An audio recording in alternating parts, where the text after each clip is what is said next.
Tá ótimo. Muito obrigada. Então, boa noite a todos. Um excelente evento para todos nós. Durante a palestra, vocês podem colocar as dúvidas no chat, que ao final eu respondo para vocês. Se não der para responder tudo nos 5 minutos, depois eu vou respondendo aos poucos, tá?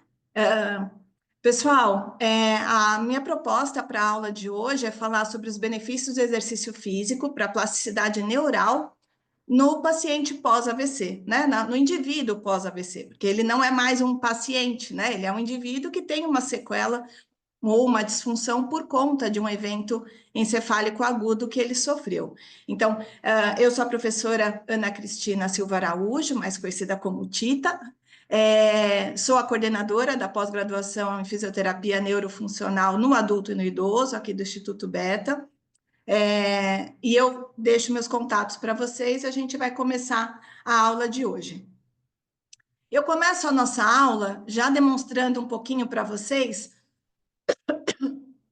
desculpa, a respeito das nossas atividades, inclusive, né? Então, para vocês saberem que dentro da nossa pós-graduação em fisioterapia neurofuncional, nós temos o modelo presencial e o modelo online. No modelo presencial, a gente tem 6 meses de estágio, né, a partir da próxima turma, realizado em clínica especializada com pacientes, né, de verdade e que frequentam o estágio durante todo o período.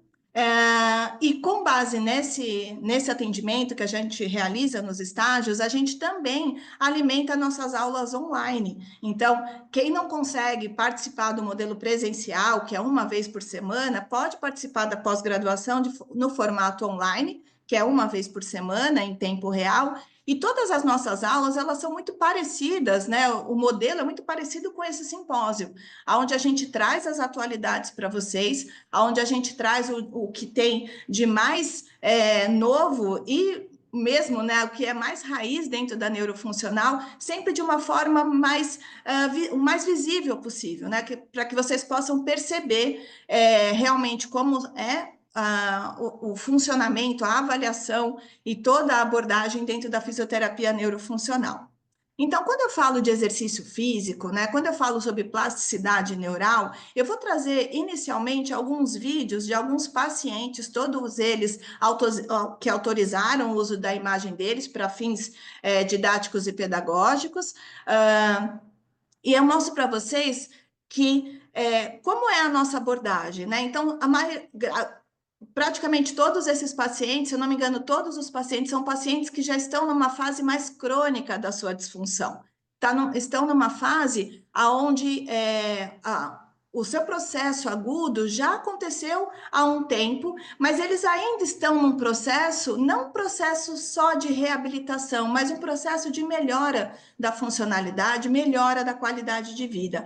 Então, eu trago para vocês, por exemplo, um dos casos onde esse senhor, a gente queria melhorar a marcha dele, né? Era um senhor com marcha funcional, mas a queixa principal dele era justamente uma marcha curta, com passos curtos, né? Com pouca oscilação.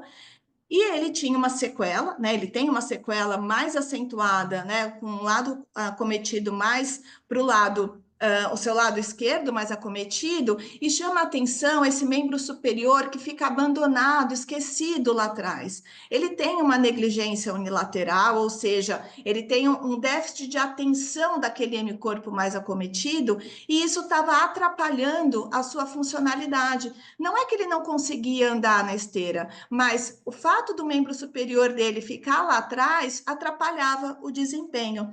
E aqui a gente não queria que ele não treinasse a marcha na esteira. Então a gente buscou o que poderia ser feito para que essa marcha pudesse ser ainda realizada, porque é um exercício importante para ele, para um treino de cadência, de velocidade, de maior oscilação dos passos, mas num ambiente onde favorecesse esse treino de marcha. Então, a opção foi, ao invés de deixar esse membro superior ao lado, trazer esse membro superior para frente, próximo do campo de visão dele, com essa barra anterior, e isso fez com que ele pudesse treinar de uma forma mais funcional à marcha, o condicionamento que era a nossa proposta para esse exercício. Então, o que eu quero mostrar nesse vídeo simples é que a simples mudança do ambiente, um ambiente que a gente chama de um ambiente mais enriquecido para aquela tarefa específica, pode fazer com que a gente continue no nosso objetivo sem precisar mudar o exercício, tá? Então, quando a gente fala sobre estimulação, a gente dá um estímulo, um exercício é um estímulo, a gente gostaria que o paciente conseguisse realizar da forma mais com o melhor desempenho possível, mas às vezes o ambiente que a gente proporcionou não está favorecendo. E isso vai fazer com que aconteça a neuroplasticidade ou a plasticidade neural, mas não da forma como a gente gostaria. Porque a plasticidade neural, ao longo da aula, eu vou falar para vocês que ela é uma resposta a um estímulo ofertado. E quem oferece esse estímulo? O próprio terapeuta, o ambiente, a tarefa que ele vai realizar é o estímulo, tá? Então, aqui é uma mudança simples, né? Só a colocação da barra, um posicionamento melhor do membro superior e mostrando como a tarefa foi possível. Aqui é um outro caso de um outro paciente que a gente não conseguia, né? Olha como estava sendo treinado a marcha dele nessa esteira. Então, quando a gente observa, né, um treino de marcha com essa compensação, a gente pensa assim: será que é o melhor que eu posso fazer para esse paciente? E se eu, por algum acaso, melhorar o posicionamento dele, melhorar o seu alinhamento, mostrar para ele que eu quero e eu preciso que ele é, transfira mais peso para o lado mais acometido, que no caso também é o lado esquerdo, que ele precise segurar, por exemplo, essa bola ao lado da barra da esteira, para que eu tenha certeza que ele está trazendo essa noção de linha média mais para o lado esquerdo dele. Olha como isso favorece depois um melhor treino de marcha numa outra sessão, aonde ele está com muito menos compensação e trazendo muito mais movimento para aquele lado mais acometido. Ou seja, está perfeito? Não, mas está muito melhor. O estímulo está sendo ofertado de uma forma muito mais alinhada, com muito mais simetria, com muito mais noção de linha média e onde ele está participando mais. Tá? Então, isso também é uma mudança onde a gente muda tanto a tarefa quanto o próprio ambiente para favorecer essa modelagem de resposta ao exercício. Aqui, mostrando, né, que é importante que a gente treine de outras formas, né, que a gente prepare esse corpo para a realização do exercício, que a gente, mesmo em pacientes com sequela crônica, a gente sempre tem algo a melhorar. É muito comum o paciente estar subestimulado ou abaixo da sua capacidade do seu melhor desempenho, e aí a gente consegue trabalhar outras questões para favorecer uma melhor noção de linha média, um melhor condicionamento, um melhor equilíbrio, uma melhor simetria corporal, um melhor alinhamento, ou seja, tudo isso que vai acabando por favorecer o seu desempenho e a sua tarefa que está sendo realizada. Vale ressaltar que todos esses exercícios, todo esse ambiente é na clínica que a gente realiza o nosso estágio na fisioterapia fisioterapia neurofuncional no adulto e no idoso.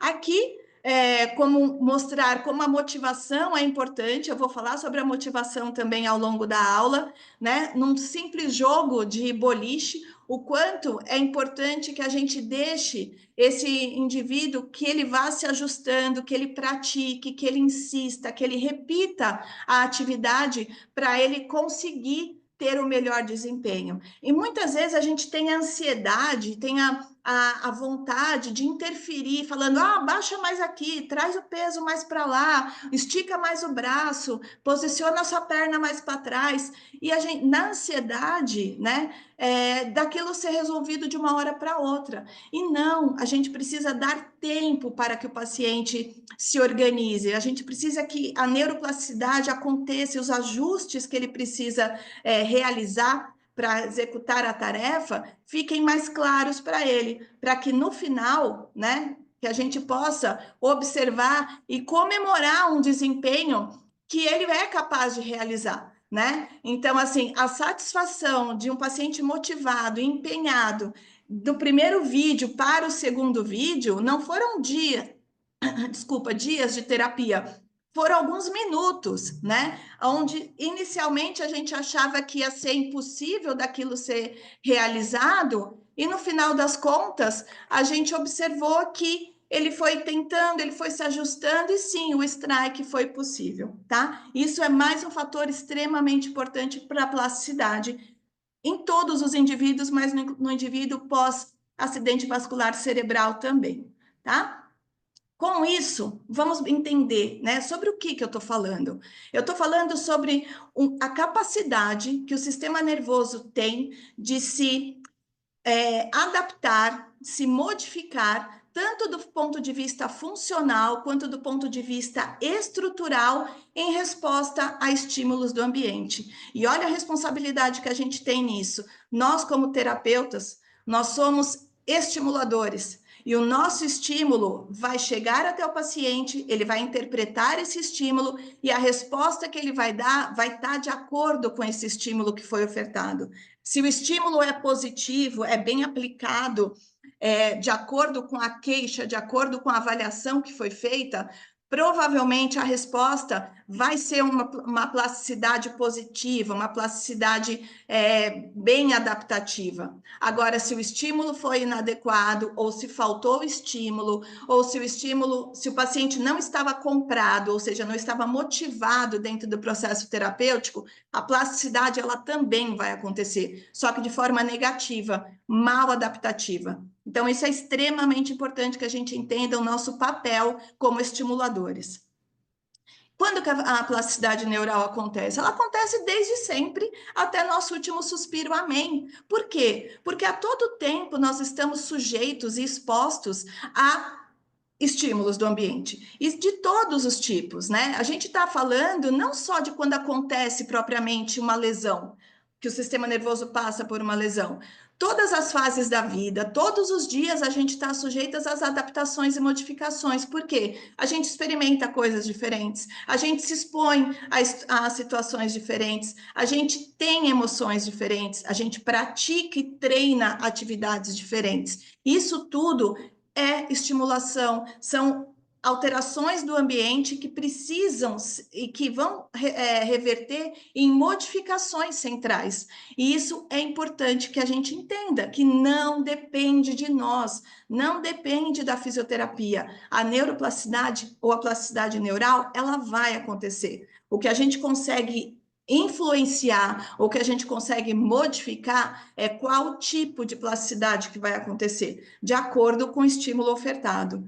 E eu estou falando disso desde lá do início do processo de recuperação de um AVC. Quando a gente entende, né, dentre as fases do AVC, a gente está falando desde aquele momento inicial de 24 horas, né, de 0 a 24 horas, que é a fase hiperaguda, onde não se realiza a fisioterapia, porque inclusive não é indicado colocar o paciente fora do leito nessas primeiras 24 horas, porque do ponto de vista fisiopatológico e de recuperação, a gente ainda está num processo de expansão do hematoma, de inflamação, e só a partir depois das 24 horas, onde a gente começa a entrar no período agudo, a gente, de 24 aos primeiros 7 dias, ou seja, na primeira semana, a gente já tem o início do processo de plasticidade neural endógeno, ou seja, esse sistema nervoso ele já está buscando se reorganizar, se modificar frente a esse novo ambiente. Então, para quem trabalha em ambiente hospitalar, é muito importante saber disso, porque assim, a plasticidade ela já está acontecendo ali. Então, pensando em posicionamento, pensando em colocar a beira-leito, pensando em tirar ele da cama o mais próximo possível, mais breve possível, desde que liberado. Isso tudo vai favorecer essa plasticidade neural positiva. Mas olha que bacana, essa linha laranja nos mostra a linha verde, desculpa, nos mostra que ela começa na primeira semana, mas ela tem o seu maior pico nos 3 primeiros meses, mas ela não termina, ela não acaba. O que é importante a gente entender é que existe sim uma melhor janela, que está dentro dos primeiros 6 meses, uma melhor janela de recuperação, mas essa plasticidade ela pode acontecer ainda depois de muitos meses e anos após. Obviamente que vai dependendo de como foi feito o processo inicial de reabilitação, se as compensações já estão presentes, essa recuperação, essa plasticidade, ela vai acontecer de uma forma diferente daquele que teve um atendimento precoce de forma mais otimizada, tá certo? E como princípio, a gente precisa saber que é muito claro, né? Nosso sistema nervoso ele trabalha de uma forma muito racional no sentido, se você não usar, você vai perder. Se você usar, ele vai melhorar. Se você trabalhar de forma específica, com repetição, a plasticidade ela vai ser mais positiva. Tempo e intensidade também são fatores relevantes para melhor plasticidade neural. A relevância do que está sendo treinado para o paciente é extremamente importante, assim como o fator idade. Acontece o tempo todo? Acontece, mas a idade, principalmente indivíduos mais jovens e crianças, têm essa plasticidade neural muito mais ativa, muito mais pronta, mas ela acontece independente da idade, só que numa menor intensidade, digamos assim. E é importante que a gente trabalhe transferência e interferência. O que significa isso? Aquilo que é trabalhado do ponto de vista terapêutico precisa ser transferido para as atividades de vida diária, precisa ser incorporado no dia a dia do paciente, para que aquilo se torne algo habitual, algo que seja não só terapêutico, mas sim uma mudança na sua funcionalidade de forma real.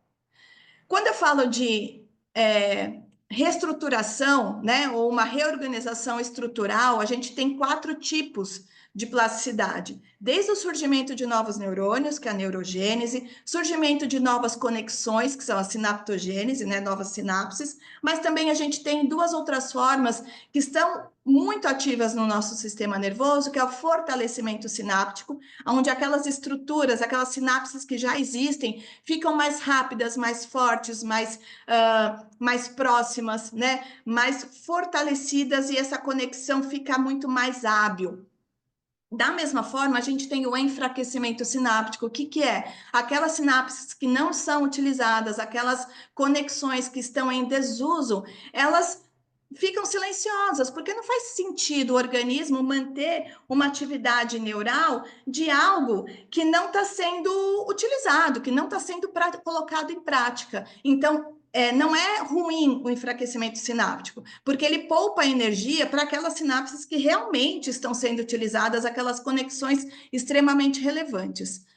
O que vai influenciar? Diversas coisas influenciam na plasticidade neural, né? São diversas áreas, porque o indivíduo ele coberto por diversas, pensando só em equipe terapêutica, por diversas áreas.